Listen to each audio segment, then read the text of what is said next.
जहन साथियों, space science के 4 पार्ट डिस्कशन कर चुके हैं। 5वां पार्ट हम लेके आए हैं। हम इसमें बात करेंगे प्रक्षेपण यानी क्या होता है, इसकी परिभाषा क्या है।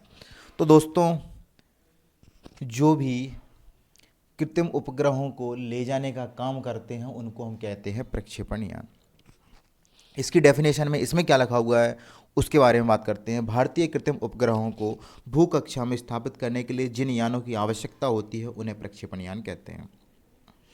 तो बात वही हो गई, घुमा फिरा के बात वही हो गई कि जो भी कृत्रिम उपग्रहों को भू कक्षा में ले जा रहे हैं उनको हम क्या कहते हैं, प्रक्षेपण यान कहते हैं।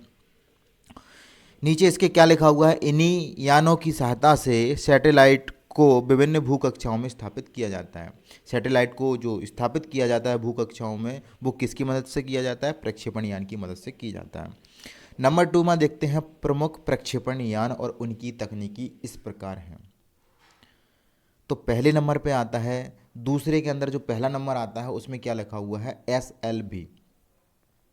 तो प्रक्षेपण यान हैं कई प्रकार के होते हैं, तो उनमें जो पहला प्रकार है वो है SLV, जिसको बोलते हैं सैटेलाइट लॉन्चिंग व्हीकल। इसमें लिखा हुआ है यह भारत सरकार द्वारा विकसित पहला प्रक्षेपण यान है। 1997 में इसका परीक्षण किया गया। इसके द्वारा 40 किलोग्राम तक के सैटेलाइट को LEO कक्षा में स्थापित किया जा सकता था। SLV में केवल ठोस प्रकार के ईंधन का ही उपयोग किया जाता है। तो दोस्तों, जो सबसे पहले भारत में विकसित पहला प्रक्षेपण यान है वो कौन सा था, SLV था। देखो, ये पूर्णतः स्वदेशी नहीं था। इसको जितने भी लोगों ने इसमें जो विकसित किया गया था तो उसमें क्या है, 2 टेक्नोलॉजी इस्तेमाल की गई थी, यानी देसी और विदेशी। इसमें दूसरे देशों से भी मदद ली गई थी। तो ये है भारत द्वारा विकसित तो किया गया था, बट इसमें क्या है, सहायता ली गई थी दूसरे देशों से। तो इस चीज़ को ध्यान रखना है कि दूसरे देशों से इसमें क्या की गई थी, सहायता ली गई थी। चलिए बात करते हैं, इसका जो सबसे पहले परीक्षण किया गया था वो कब किया गया था, 1997 में किया गया था। इसकी उस टाइम पे क्षमता कितनी थी, यानी SLV उस समय जब इसका परीक्षण किया गया था 1997 में, तब ये कितने किलोग्राम तक के सैटेलाइट को लियो कक्षा तक, लियो कक्षा जो कि सबसे निचले स्तर की कक्षा मानी जाती है, वहाँ तक ये कितने किलोग्राम तक के वजन को ले जा सकता था, तो ये कितने 40 किलोग्राम तक के वजन को ले जा सकता था। इस LV इसमें लिखा हुआ है, इसके नीचे देखते हैं, इस SLV में केवल ठोस प्रकार के ईंधन का ही उपयोग होता था। देखो, जो SLV था ना, सैटेलाइट लॉन्चिंग व्हीकल, उस टाइम में जो फ्यूल का हम यूज करते थे ना, वो कैसा था, वो सॉलिड यानी ठोस प्रकार का ईंधन होता था। इसमें तरल वाला ईंधन का इस्तेमाल नहीं होता था, केवल केवल किसका होता था, ठोस प्रकार के ईंधन का इस्तेमाल होता था। उसके बाद आते हैं दूसरे नंबर पर ASLV। ASLV से थोड़ा सा एडवांस टेक्नोलॉजी है। इसका इंग्लिश में क्या बोलते हैं, इसको एडवांस सैटेलाइट लॉन्चिंग व्हीकल बोलते हैं। ठीक है, यह SLV का ही एक परिष्कृत रूप था, यानी उसकी ही एक तरीके से एडवांस टेक्नोलॉजी थी। वो टेक्नोलॉजी उसको एडवांस करके उसको पेश किया गया था। ठीक है, इसमें लिखा हुआ है, आगे बढ़ते हैं, इसकी भार वहन क्षमता, इसकी कितनी है भार वहन क्षमता, देखिए कितनी हो गई, पहले थी 40 किलोग्राम, किसमें, SLV में। अब PASLV में बढ़ के कितनी हो गई, 150 किलोग्राम। यानी अब ये जो सैटेलाइट को ले जाने का काम करता था वो पहले कितना करता था, 40 किलोग्राम तक, अब कितना करने लगा, 150 किलोग्राम तक। यानी उसकी कहीं ना कहीं एडवांस टेक्नोलॉजी आने से उसकी क्या हो गई, क्षमता बढ़ गई। और यह यान जो वो भी लियो कक्षा तक ले जाता था 40 किलोग्राम तक के वजन को, और ये भी लियो कक्षा तक ही ले जाता है 150 किलोग्राम तक के वजन को। समझे बात को, कौन, ASLV। इसके बाद बात करते हैं हम, अगली बात करते हैं हम। तो दोस्तों देखो, ये मैप तुमको दिख रहा होगा, इस मैप में देखिए, आपको थोड़ा सा हम इस मैप को करते हैं बड़ा सा और फिर इसको दिखाते हैं थोड़ा सा। देखिए, इसमें जो लिखा हुआ है इसरो और इंडिया लिखा है, इसमें देखते हैं अपन। देखिए, जो है ये लॉन्चिंग व्हीकल ही है एक तरीके से, जो इसको ले जाने का, यानी इसमें एक सैटेलाइट फिट है और जो ऊपर ले जाने का काम कर रहा है एक तरीके से जो रॉकेट सा बना हुआ है, उसमें जो टेक्नोलॉजी इस्तेमाल होती है वो SLV ASLV या कई प्रकार की टेक्नोलॉजी इस्तेमाल होती हैं।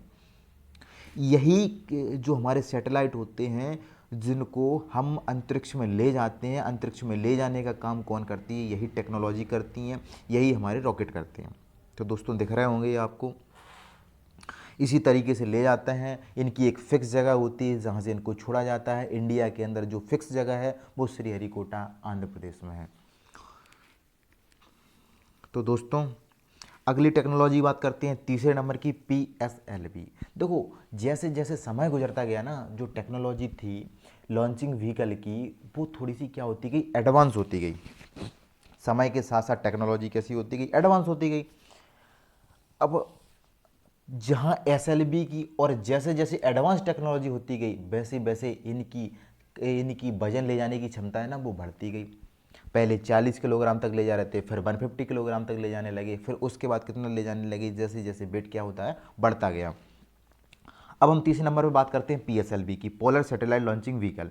यह भारत की तीसरी पीढ़ी का लॉन्चर व्हीकल है। दोनों पीढ़ियों की हमने बात कर ली है। अब जिसकी बात कर रहे हैं वो कौन सी पीढ़ी का है, तीसरी पीढ़ी का है। पूर्णतः स्वदेशी तकनीकी से निर्मित, विश्व में सबसे अधिक अच्छी तकनीकी और सर्वाधिक सफल न्यूनतम खर्च वाला लॉन्चर व्हीकल है। तो दोस्तों हमने दोनों की बात करी ना, जो दोनों पीढ़ियों के हमने लॉन्चर व्हीकल की बात करी ये वो पूर्णतः स्वदेशी नहीं थे, हमने पहले भी बता चुके हैं हम आपको। उनमें देसी और विदेशी टेक्नोलॉजी का इस्तेमाल किया गया है। बट जो हमारे पास PSLV आया उसमें पूरे तरीके से स्वदेशी तकनीक का इस्तेमाल किया गया है। यानी जो टेक्नोलॉजी हमने अपने भारत में बना रखी थी उन्हीं टेक्नोलॉजी की मदद से हमने PSLV को तैयार किया है। तो जो टेक्नोलॉजी से हमने काम करके दिखाया वो बेहतरीन काम था और सस्ता भी था। उन लोगों की अपेक्षा जो वो टेक्नोलॉजी का इस्तेमाल कर रहे थे अन्य देशों के लोग, उनसे बेहतरीन भी था ये, और उनसे ज़्यादा सफल भी हुआ और उनसे ज़्यादा सस्ता भी था। न्यूनतम खर्च भी आया, इसमें लिखा हुआ है न्यूनतम खर्च वाला लॉन्चर व्हीकल था। यह यान पृथ्वी की लियो कक्षा में 1600 किलोग्राम तक तथा जियो कक्षा में 1100 किलोग्राम तक के सैटेलाइट ले जाने में समर्थ है। तो दोस्तों ये लियो कक्षा में कितना ले जाता है, 1600 किलोग्राम, जो कि हमारे सबसे निचले स्तर की कक्षा होती है। और जियो जो ऊपरी कक्षा होती है, लियो से ऊपर की कक्षा मानी जाती है जो, तो वहाँ तक ये 1100 किलोग्राम तक के सैटेलाइट ले जाने में समर्थ था। यानी टेक्नोलॉजी एडवांस होती गई तो इनकी कार्य क्षमता बढ़ती गई। देखो समझ में आ रही बात, 40, 150 और 1600 किलोग्राम कार्य क्षमता। देखो दोस्तों अगर ये तुम्हें समझ में नहीं आ रहा है लियो, जियो, मियो ये कक्षाएं कौन सी होती हैं, तो इससे हमने पहले हम डिस्कशन करा चुके हैं कि पृथ्वी की यानी लियो को कक्षा की एक ड्यूरेशन, एक इनका एक डिस्टेंस है कि कितने किलोमीटर तक ये रहती है। उसके अलावा मियो कौन सी कक्षा तक रहती है, जियो कौन सी कक्षा तक रहती है, कितने कितने किलोमीटर तक ये बटी हुई है, हमने पूरा डिस्कशन कराया है। उसको देख लीजिए आप, समझ में आ जाएगा।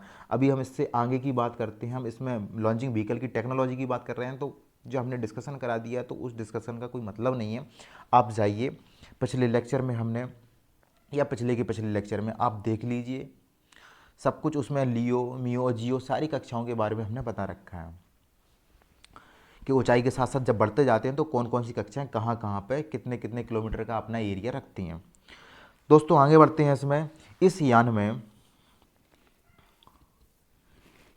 में ठोस ईंधन के साथ साथ तरल ईंधन का भी उपयोग किया गया है। देखिए दोस्तों जब हमने दोनों टेक्नोलॉजी की बात करी है तो उनमें तो कौन सा ईंधन का इस्तेमाल हो रहा था, ठोस का, लेकिन नहीं, इन्होंने कहा हम ठोस ईंधन के साथ साथ तरल ईंधन का भी इस्तेमाल करेंगे। और तरल ईंधन का ही कारण था कि इनकी कार्य क्षमता बढ़ गई। तो दोस्तों अब PSLV के कई वर्जन भी आए। देखो PSLV के, देखो कोई भी चीज़ होती है तो उसकी क्या है, जब चीज़ अच्छी से काम करने लगती है ना, जैसे कि आप कहीं दूर नहीं जाएं, MI के मोबाइल देख लेते हैं। MI का एक टाइम था, या सैमसंग के देख लो, हर चीज़ का एक टाइम है। तो इनका क्या है कि जैसे कोई भी एक मोबाइल आया अच्छा चला तो फिर उसके क्या है वर्जन निकलते हैं एक तरीके से। जैसे सैमसंग का आया था, J सीरीज आई थी तो बढ़िया चली थी उस टाइम पे, तो बढ़िया चली थी तो उसके फिर क्या है एक तरीके से क्या आ गया, उनके वर्जन आने लगे, J2, J5, J7 ऐसी वर्जन आने लगे। उनमें अच्छी अच्छी टेक्नोलॉजी धीरे धीरे अच्छी होती गई और वो सीरीज क्या हो गई एक तरीके से version by version, version by version, बेहतरीन से बेहतरीन टेक्नोलॉजी इस्तेमाल कर करके उनको पेश किया गया। ऐसे ही इसमें था PSLV जो था पोलर सैटेलाइट लॉन्चिंग व्हीकल, उसके कई क्या आ गए वर्जन भी आ गए। तो दोस्तों उन वर्जन के नाम क्या थे उनके बारे में चर्चा करते हैं, उन वर्जन में भी कौन सा बढ़िया था उसके बारे में भी चर्चा करेंगे हम।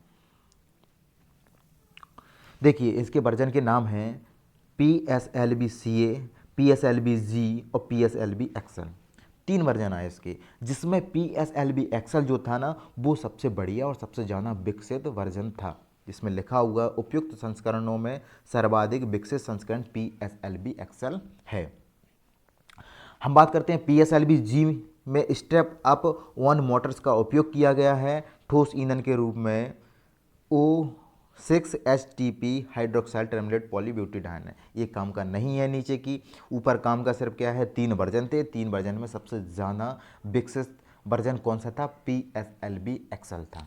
दोस्तों इतना याद रखना है काम का। एक बार दोबारा से 1 मिनट का रिवीजन देख लेते हैं PSLV के बारे में। PSLV नहीं, तीनों के बारे में देखते हैं। चलिए देखिए, देखिए प्रक्षेपण यान की बात करते हैं। पहला प्रक्षेपण यान था SLV सैटेलाइट लॉन्चिंग व्हीकल। ये सबसे भारत द्वारा विकसित पहला प्रक्षेपण यान था।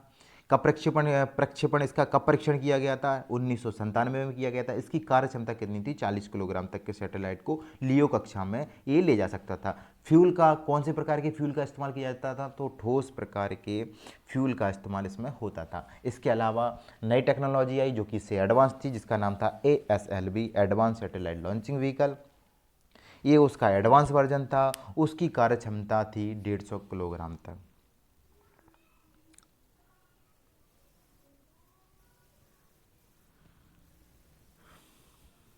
इसके बाद आती है PSLV।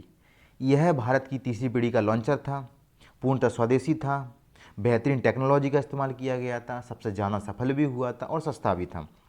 इसकी जो लियो कक्षा तक ले जाने की कार्य क्षमता थी 1600 किलोग्राम तक, और जियो कक्षा तक ये थोड़ा सा और ऊंचाई तक ले जाता था। तो कितना ले जाता था, 1100 किलोग्राम तक के वजन को ले जाता था। इसके अलावा इसमें जो फ्यूल का यूज किया गया था वो ठोस और तरल दोनों प्रकार के यूज किया गया था। इसके कई वर्जन भी निकल के आए, जिसके 3 वर्जन थे, जिसमें सबसे बेहतरीन नाम था, जो वर्जन था जो सबसे ज़्यादा विकसित हुआ था, सबसे बढ़िया कारगर साबित हुआ था, उसका नाम था PSLV एक्सल। इसके बाद आगे बढ़ते हैं हम। तो दोस्तों इसमें बताया गया है कि PSLV जो था ना उसमें क्या क्या चीज़ें क्यों खास था, उसके पीछे क्या रीज़न था। तो खास इसलिए था, इसमें 12 टन के 6 विस्तारित स्टेप अप 1 का उपयोग किया गया था। यानी ये समझ लीजिए आप, 12 टन की 6 मोटरें लगी थी। सीधी बात, कितनी मोटरें लगी थी, 12 टन की 6 मोटरें लगी थी। इसलिए ये खास था। इसमें इसके प्रथम चरण में ठोस ईंधन वाला S139 इंजन का भी उपयोग किया गया। इसमें एक इंजन भी लगा हुआ था जिसका नाम था S139। तो दोस्तों इसमें इतना तो काम का था। इसके बाद इसमें कुछ ज़्यादा विशेष काम का है नहीं। इसके बाद हम आगे बात करते हैं थोड़ा सा अगला। आपको अगर पढ़ना है तो इसको एक बार देख लेना, बट इसका काम का नहीं है। आप कहो तो हम इसको पढ़ा भी देते हैं। PSLV अपने दूसरे चरण के लिए तरल रॉकेट इंजन का उपयोग करता है, जिसे लिक्विड प्रोपल्सन सिस्टम द्वारा विकसित किया गया है। इसमें विकास इंजन का उपयोग किया जाता है। हमने लिख के इसको इसलिए दे रखा है ताकि आप इसको एक बार देख लो, इससे क्या आपकी नॉलेज बढ़ जाए। बट इतना काम का अगर हम एग्ज़ाम की दृष्टि से देखें तो एग्ज़ाम की दृष्टि से जो नीचे लिखा हुआ है वो उतना ज़्यादा काम का नहीं है। ठीक है, इसमें विकास इंजन का उपयोग किया जाता है, जिसमें तरल ईंधन के रूप में UDMH प्लस N2O4 का यूज किया जाता है। PSLV 600 किलोमीटर की ऊंचाई के सन साइक्रोनस पोलर ऑर्बिट में 1750 किलोग्राम तक के पेलोड को ले जा सकता है। तो 600 किलोमीटर तक की जो ऊंचाई के है ना, वो क्या होते हैं, 1750 किलोग्राम तक के पेलोड को ये ले जा सकता है। PSLV ने 1994 से 2017 के बीच विदेशी ग्राहकों के लिए 48 भारतीय उपग्रह तथा 209 विदेशी उपग्रह लॉन्च किए हैं। तो दोस्तों ध्यान से देखो इसको कि जो PSLV टेक्नोलॉजी है, यानी अपने देश के तो ये भेज ही रहा है, और विदेश के भी क्या है, जो कृत्रिम उपग्रह हैं, जो बनाए गए उपग्रह हैं, उनके भी भेज रहा है। यानी टेक्नोलॉजी इंडिया ने कितनी विकसित कर ली कि अपने साथ साथ अपने खुद के प्रक्षेपण यान से दूसरों के भी उपग्रहों क्या है, सैटेलाइट को भेज रहा है। ये अपने आप में बहुत बड़ी बात थी उस टाइम पर। 1994 से ये स्टार्ट हो गया था, 2017 तक इसमें लिखा हुआ है कि 2017 तक ये चला। जबकि 2019 में कुछ जो चंद्रयान 2 में जो उपग्रह भेजे गए थे उसमें भी कुछ विदेशी थे। तो दोस्तों टेक्नोलॉजी दिन प्रतिदिन विकसित होती गई और बहुत बढ़िया बेहतरीन निखर के आई टेक्नोलॉजी। इसके बाद हम आगे बात करते हैं। इसमें देखो काम की चीज़ें हैं। इस इसके अलावा इस यान ने 2008 में चंद्रयान प्रथम और 2013 में मार्स ऑर्बिटर स्पेस क्राफ्ट को सफलतापूर्वक लॉन्च किया। देखो इसमें देखो 2008 में जो चंद्रयान प्रथम सैटेलाइट भेजा गया था, उसमें जिस प्रक्षेपण यान में टेक्नोलॉजी का इस्तेमाल किया गया था, वो टेक्नोलॉजी का नाम था PSLV, polar satellite launching vehicle. समझे बात को। उसके बाद 2013 में जो मार्स ऑर्बिटर यानी मंगल अभियान हुआ था, देखो 2008 में तो चंद्रयान प्रथम अभियान हुआ था, उसके बाद 2013 में जो मंगल अभियान हुआ था उसमें भी PSLV का इस्तेमाल किया गया था, और दोनों के दोनों इनको सफलतापूर्वक लॉन्च किया था। अर्थात इसने चंद्रमा और मंगल ग्रह की सफल यात्रा की थी। किसने की थी? PSLV ने की थी। तो दोस्तों PSLV जो टेक्नोलॉजी इंडिया ने विकसित की थी वो पूरी तरीके से सफल और कारगर साबित हुई थी। 2013 में जो और देश नहीं कर पाए वो इंडिया ने करके दिखाया था। मंगल ग्रह पर उस टाइम पे किसी ने भी अपना उपग्रह नहीं भेजा था जब पहली बार इंडिया ने अपना उपग्रह भेजा था। तो दोस्तों समझ में आ गई होंगी कि जो SLB, ASLB और PSLV की बात की है हमने, वो क्या है, वो कैसे काम करती है और कितना काम करती है, उनकी अलग अलग क्षमताएं, उन क्षमता जो इनकी क्षमता हैं अलग अलग, वो कितनी हैं, कितने किलोग्राम तक के वजन को ले जा सकती हैं, ये पूछा भी जाता है। और इसके बाद बात करते हैं हम PSLV का वैल्यू, महत्व क्या है। यह पूर्णतः स्वदेशी तकनीकी से निर्मित है। इसके द्वारा विदेशी उपग्रहों को भी प्रक्षेपित किया गया है, जो कि हम पहले भी बात कर चुके हैं दोस्तों कि ये पूर्णतः स्वदेशी तकनीकी से निर्मित है, और इसके द्वारा हम क्या करते हैं, विदेशी उपग्रहों को भी हम क्या कर सकते हैं, ले जा सकते हैं, और ले भी गए हैं। GSLV की बात करते हैं, जियो स्टेशनरी सैटेलाइट लॉन्चिंग व्हीकल। यह भारत का एक विकसित अंतरिक्ष यान है। टेक्नोलॉजी यहाँ भी एडवांस होती गई। इसमें देखो उसमें भी हम ठोस और तरल ईंधन का प्रयोग कर रहे थे, किसमें? PSLV में। इसमें GSLV में क्या कर रहे हैं हम, सिर्फ तरल ईंधन का ही इस्तेमाल कर रहे हैं ज़्यादातर। इसमें लिखा हुआ है वो देखिए दोस्तों, 4 तरल स्टेप ऑन मोटरों का उपयोग किया जाता है। इसमें विकास इंजन का उपयोग होता है। भारत द्वारा विकसित पहला क्रायोजेनिक इंजन का उपयोग इसमें किया गया था। काम की बात है, 4 मोटरों का उपयोग किया है। इससे ज़्यादा काम की बात है कि इसमें जो विकास इंजन का उपयोग किया गया था उसका नाम क्या था? Cryogenic engine. लेकिन समय गुजरता गया, क्रायोजेनिक इंजन की कहानी एक सुनिए। देखिए दोस्तों, पहले क्या है, जो क्रायोजेनिक इंजन का इस टेक्नोलॉजी में इस्तेमाल होता था, वो क्या है कि हम और जो विदेशी देश थे ना, उनकी मदद से क्या करते थे, हम उनको क्रायोजेनिक इंजन को बनाते थे, अपने पास लेके आते थे। बट क्या है कि कुछ मतभेदों के कारण या कुछ तनावों के कारण रूस से क्या हमारे समझौते हो गए ख़त्म, और उसने साफ मना कर दिया कि भैया हम क्रायोजेनिक इंजन को हम आपको, या जो क्रायोजेनिक बनाने की टेक्नोलॉजी है हम उसको आपको नहीं देंगे। साफ मना कर दिया उसने। तो अब इंडिया का क्या है, जो GSLV था उसमें तो पूरा क्रायोजेनिक सिस्टम ही काम कर रहा था, तो इंडिया की तो ये पूरी टेक्नोलॉजी ही बेकार हो जाती है अगर क्रायोजेनिक इंजन नहीं होता। तो फिर इंडिया ने कहा चलो ठीक है, नहीं दे रहे हो तो फिर हम ही खुद प्रयास करते हैं अपना। और फिर इंडिया ने खुद का प्रयास करके क्रायोजेनिक टेक्नोलॉजी बनाई और उससे बेहतरीन बनाई, और उस टेक्नोलॉजी की मदद से GSLV में कई बड़े से बड़े और ज़्यादा से ज़्यादा वजन तक के उपग्रहों को ले जाया, वहाँ पर छोड़ा। जो चंद्रयान 2 है उसमें भी GSLV का ही इस्तेमाल किया गया था। अब GSLV में भी कई वर्जन थे, उसमें कौन से वर्जन का इस्तेमाल किया गया था वो हम आगे बताएंगे आपको। यह engine CE 7.5 liquid propulsion system centre द्वारा विकसित किया गया है। CE 7.5 में ईंधन के रूप में लिक्विड O2 और लिक्विड H2 का उपयोग होता है। तरल ऑक्सीजन एवं तरल हाइड्रोजन का मिश्रण इसको बोला जाता है। तो दोस्तों इसमें ईंधन के रूप में अगर हम बात करते हैं किस चीज़ का यूज होता है, तो ईंधन के रूप में इसमें होता है लिक्विड ऑक्सीजन और लिक्विड हाइड्रोजन, दोनों चीज़ों का इसमें यूज होता है। इसके अलावा अगर हम बात करते हैं लिक्विड हाइड्रोजन और लिक्विड ऑक्सीजन का यूज़ तो होता है, बट ये जो ऑक्सीजन होती है किस टेम्परेचर पे, कितने टेम्परेचर पे इसका यूज होता है। तो दोस्तों ऑक्सीजन और हाइड्रोजन के मिश्रण को बहुत ही कम तापमान यानी -50 150 से -150 डिग्री सेंटीग्रेड से -170 डिग्री सेंटीग्रेड के बीच भरा जाता है। तो दोस्तों ध्यान रखना है इसको, कितने कितने टेम्परेचर के बीच में भरा जाता है, -150 से लेके -170 डिग्री सेंटीग्रेड के बीच में भरा जाता है। बात समझ में आ गई दोस्तों। ऊपर की चीज़ हमने डिस्कशन नहीं कर पाई है, यह GSLV, MEO, GEO, SSO जैसी सभी कक्षाओं में उपग्रहों को स्थापित करने में सक्षम है।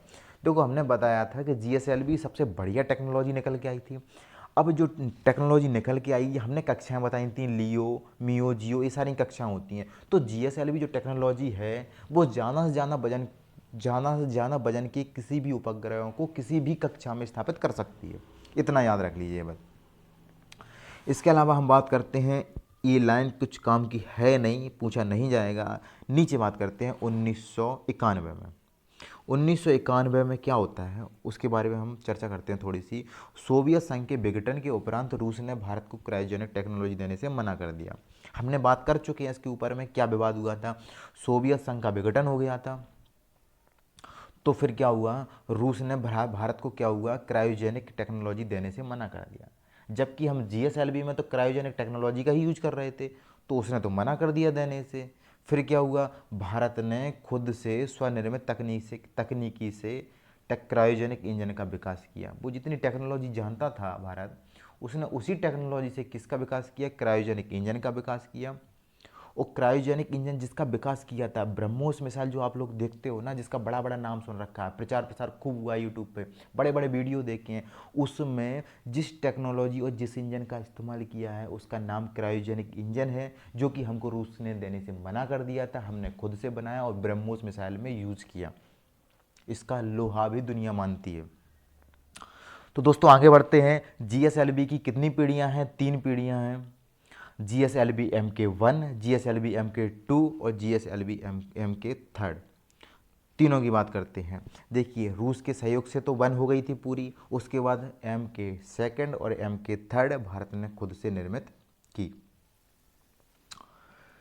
GSLV MK3 के बारे में बात करते हैं। सर्वाधिक क्षमता वाला भारतीय अंतरिक्ष यान है। देखो इन तीनों में भी सबसे ज़्यादा बेहतरीन जो है वो GSLV MK3 है।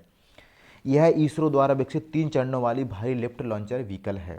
इस यान में 2 ठोस स्ट्रैप ऑन, एक कोर तरल मोटर्स इसके मुख्य तरल बूस्टर के दोनों ओर स्थित हैं। इसमें S-200 इंजन का उपयोग हुआ है। तो दोस्तों ये इसका देखो, भारी लिफ्ट लॉन्चर का मतलब क्या है कि कितना भी वजन को ये ले जा सकती है। यानी GSLV है तो ये किसी भी कक्षा में अधिक से अधिक वजन को ले जा सकती है, इसलिए इसको लिफ्ट लॉन्चर व्हीकल कहते हैं। ठीक है, इस यान में 2 ठोस स्ट्रैप ऑन, एक कोर तरल बूस्ट और एक क्रायोजेनिक ऊपरी चरण का होता है। काम का नहीं है क्या क्या होता है, बस इसमें काम का ये है कि जो ईंधन का इस्तेमाल किया जाता है वो तरल ईंधन का इस्तेमाल किया जाता है, और जो इंजन का इस्तेमाल किया गया है वो S-200 इंजन है। फिर से एक बार रिवीजन देख लेते हैं दोस्तों, मोटा मोटा रिवीजन देख लेते हैं, काम का क्या है, काम का क्या नहीं है। GSLV जियो स्टेशनरी सैटेलाइट इसका नाम है। इसमें 4 मोटरों का यूज किया गया है। इसमें जिस भी इंजन का यूज किया गया है उसका नाम है क्रायोजेनिक इंजन। ठीक है, इसमें जो ईंधन का उपयोग किया जाता है उसको बोला जाता है लिक्विड हाइड्रोजन और लिक्विड ऑक्सीजन। लिक्विड हाइड्रोजन और लिक्विड ऑक्सीजन एक तापमान, एक निर्धारित तापमान पे उसमें डाले जाते हैं, जिसका तापमान होना चाहिए -150 से लेकर -170 डिग्री सेंटीग्रेड तक। उसके बाद बात करते हैं 1991 में क्या घटना घटी थी जिससे हमको उसने क्रायोजेनिक टेक्नोलॉजी देने से मना कर दिया था। हमने खुद से बनाया था, जिसको हमने ब्रह्मोस मिसाइल में यूज किया था। इसके 3 वर्जन थे, GSLV MK1, GSLV MK2, GSLV MK3, जिसमें GSLV MK3 सबसे ज़्यादा, सबसे बेहतरीन और सबसे बढ़िया निकल के आया। ये ज़्यादा से ज़्यादा वजन को किसी भी कक्षा तक ले जा सकता था। इसमें जो इंजन का यूज किया है उसका नाम है S-200। इसके अलावा इसके बारे में बात करते हैं हम, GSLV MK3 के द्वारा ही सफलतापूर्वक चंद्रयान-2 अभियान को संपन्न किया गया था। यह अभियान 22 जुलाई 2019 को सतीश धवन स्पेस सेंटर श्रीहरिकोटा से संपन्न किया था। देखो किसी भी अभियान को या किसी भी प्रक्षेपण यान को भेजते हैं, कहाँ से भेजते हैं, श्रीहरिकोटा आंध्र प्रदेश से भेजते हैं। देखिए चंद्रयान 2 में जिसके द्वारा भेजा गया था चंद्रयान 2, उसका नाम क्या था, GSLV MK3। बहुत इंपॉर्टेंट है, पूछा जा सकता है कि चंद्रयान 2 अभियान में जिस प्रक्षेपण यान का यूज किया गया था उसका नाम था GSLV MK3। क्या नाम था, GSLV MK3। इसके अलावा हम बात करते हैं कब भेजा गया था, 22 जुलाई 2019 को भेजा गया था। कहाँ से भेजा गया था, श्री सतीश धवन श्री हरिकोटा आंध्र प्रदेश से भेजा गया। कहाँ था ये, आंध्र प्रदेश में था। इसके अलावा 5वें नंबर की बात करते हैं RSLV। देखिए RSLV है क्या, ये अभी तक आया नहीं है, बस इसको भविष्य का बोला जाता है, भविष्य का प्रक्षेपण यान बोला जाता है कि भविष्य में हम अंतरिक्ष में मानव को ले जाने का काम करने वाले हैं। हमको ऐसे सपने दिखाए गए कि भविष्य में हम अंतरिक्ष में हम लोग जा सकेंगे, और हम लोग जब जाएंगे ना अंतरिक्ष में, तो जिस प्रक्षेपण यान से जाएंगे उस प्रक्षेपण यान में जिस टेक्नोलॉजी का इस्तेमाल होगा उसका नाम होगा RSLV। तो दोस्तों इसको सिर्फ क्या बोला जा सकता है, भविष्य का प्रक्षेपण यान बोला जा सकता है। अभी जिसका विकास नहीं हुआ है, भविष्य में मानव को ले जाने वाला यह यान बनाए जाने का कार्यक्रम है, बट अभी नहीं हुआ है, भविष्य में बनाए जाने की संभावना है, जिसको भविष्य का बोला जाता है प्रक्षेपण यान RSLV को। तो दोस्तों सारे जितने भी थे SLV, ASLV, PSLV, GSLV, इनके कितने वर्जन थे, कौन सा बढ़िया था कौन सा बढ़िया नहीं था, उसके बारे में हम चर्चा कर चुके हैं। 1 मिनट का बढ़िया सा रिवीजन देख लेते हैं, बड़ी जल्दी से देख लेते हैं क्या था क्या नहीं था। चलिए, प्रक्षेपण यान क्या होते हैं, प्रक्षेपण यान क्या होते हैं, देखिए जो हमारे कृत्रिम उपग्रहों को भूकक्षा में ले जाने का काम करते हैं उनको हम प्रक्षेपण यान कहते हैं। प्रक्षेपण यान कितने प्रकार के होते हैं, तो प्रक्षेपण यान कई प्रकार के होते हैं, एक एक से उनके नाम देखते हैं। सबसे पहला देखते हैं SLV, जिसका नाम है सैटेलाइट लॉन्चिंग व्हीकल। यह सबसे पहले भारत में, इसका सबसे पहले भारत में विकास हुआ था। कब हुआ था, 1997 में हुआ था। कितने किलोग्राम तक के वजन को ले जाता था, 40 किलोग्राम तक के वजन को ले जाता था। कौन सी कक्षा में ले जाता था, लियो कक्षा में ले जाता था। कौन से प्रकार के ईंधन का इस्तेमाल होता था, ठोस प्रकार के ईंधन का इस्तेमाल होता था।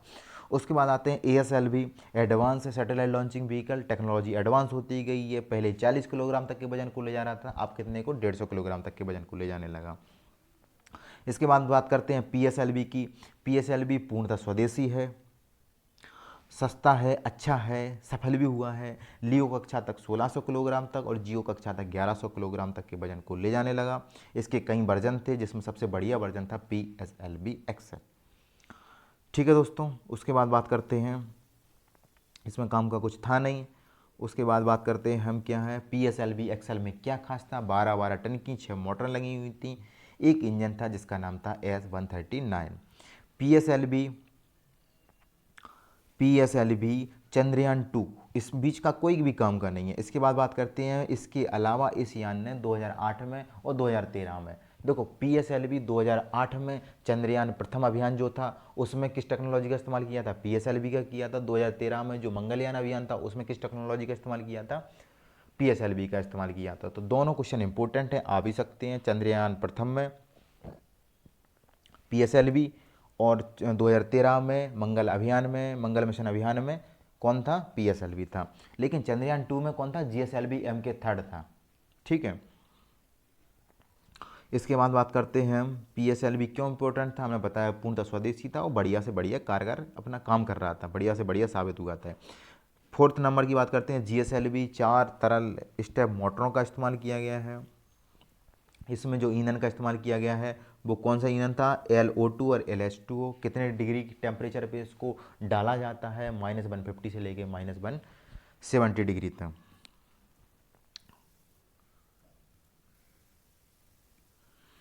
इसके अलावा एक विवाद हुआ था जिसमें रूस ने हमको क्रायोजेनिक इंजन देने से मना कर दिया था। हमने खुद का बनाया, ब्रह्मोस मिसाइल में उसको सेट किया, जिसका उदाहरण पूरा, जिसका लोहा पूरा क्या है, दुनिया माना। इसके अलावा इसके 3 वर्जन थे, GSLV MK फर्स्ट, सेकंड और थर्ड। सेकंड थर्ड क्या था, वो सबसे बेहतरीन माना जाता है, जो ज़्यादा से ज़्यादा वजन को किसी भी कक्षा तक ले जा सकता है। उसके बाद हम आगे बढ़ते हैं दोस्तों, और GSLV MK3 के बारे में बात करते हैं। तो ये चंद्रयान जो द्वितीय था, जो मिशन हमारा था 22 जुलाई 2019 को इसको लॉन्च किया गया था श्रीहरिकोटा आंध्र प्रदेश से। उसमें जिस टेक्नोलॉजी का इस्तेमाल किया गया था उसका नाम था GSLV MK था। तो दोस्तों 5वां लेक्चर कंप्लीट हो चुका है। इसमें प्रक्षेपण यान की सारी टेक्नोलॉजी को बता दिया गया है कि कौन कौन सी टेक्नोलॉजी इस्तेमाल की गई थी। इससे पहली वाली कक्षाओं में सारी कक्षाओं के बारे में बता दिया गया था कि लियो मियो जियो कक्षा क्या है, कैसे काम करती हैं, कितने कितने किलोमीटर में इनके एरिया बटे हुए हैं, उनको बता दिया था। इससे पहले वाले लेक्चर में आपको सारे अंतरिक्ष वैज्ञानिकों के बारे में बता दिया गया था कि कौन कौन से वैज्ञानिक किस किस चीज़ों से संबंधित हैं। उसके अलावा कुछ उपग्रहों के बारे में या सैटेलाइटों के बारे में हमने आपको बताया था कि कौन सा सैटेलाइट कब भेजा गया था, पहला कब भेजा गया था, दूसरा कब भेजा गया था, कौन सा किससे संबंधित है।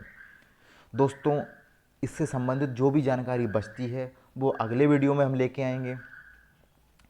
अगर आप लोगों ने इस चैनल को सब्सक्राइब नहीं किया तो प्लीज़ सब्सक्राइब कर दीजिए और बेल आइकन दबा दीजिए। दोस्तों MP टेट के फॉर्म भी लगभग दोबारा से चालू कर दिए गए हैं, मतलब कर दिए जाएंगे 14 तारीख से 28 तारीख के बीच में। बट उसका अभी कुछ डिटेल या जानकारी वगैरह दे दी गई है कि 14 तारीख से 28 तारीख तक फॉर्म चलेंगे आपके। तो नहीं भरे हैं दोस्तों जिन जिन लोगों ने, वो भर दीजिए। बाकी कंपटीशन अब तो क्या आसान रहेगा नहीं, जहाँ पहले 6.5 लाख फॉर्म थे अब वही भर के लगभग 18 के आसपास या 20 लाख के आसपास आ जाएंगे। तो पढ़ना तो आप लोगों को पड़ेगा ही। तो दोस्तों अच्छे से मेहनत करिए, बेहतरीन तरीके से पढ़ाई करिए। और अब तो मेहनत करने का टाइम आ गया, लगभग 2-3 महीने आपके पास हैं तो पढ़ना तो आपको पड़ेगा। इसके अलावा कोई भी विकल्प आपके पास है नहीं। तो दोस्तों इसके अलावा जो भी इस चीज़ का पोर्शन बचता है वो हम अगले वीडियो में लेके आ जाएंगे। जितने भी इसके वीडियो बनते हैं हम कोशिश ये करेंगे कि लगभग सारा स्पेस साइंस बेहतरीन तरीके से आपके सामने रख दिया जाए कि अगर कोई भी क्वेश्चन इसमें से बनता है तो इससे बाहर नहीं आए। 1 नंबर 2 नंबर 3 नंबर जितना इसका वेटेज होगा, कहीं MP का कोई भरोसा नहीं होता। बस उसने क्या है, एक अपना सिलेबस में डाल रखा है स्पेस साइंस। अब वो 3 नंबर की पूछेगा, 2 नंबर की पूछेगा या 4 नंबर की पूछेगा, उसकी कोई गारंटी नहीं है। तो दोस्तों ढंग से एक बार पढ़ना है, ढंग से पढ़ लीजिए। इतनी गारंटी मेरी है कि जितना मैंने स्पेस साइंस का कंटेंट करा दिया उससे बाहर बिल्कुल भी नहीं जाएगा। तो थैंक यू दोस्तों।